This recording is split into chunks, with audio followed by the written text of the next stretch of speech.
छिरेर आइपुगे है टाढाबाट डाँडामाथिको यो सहर।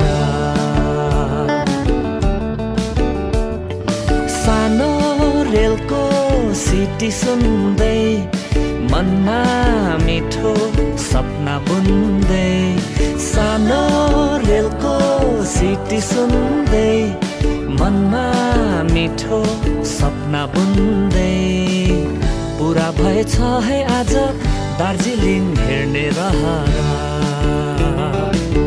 पुरा भएछ है आज दार्जिलिङ हेर्ने रहर।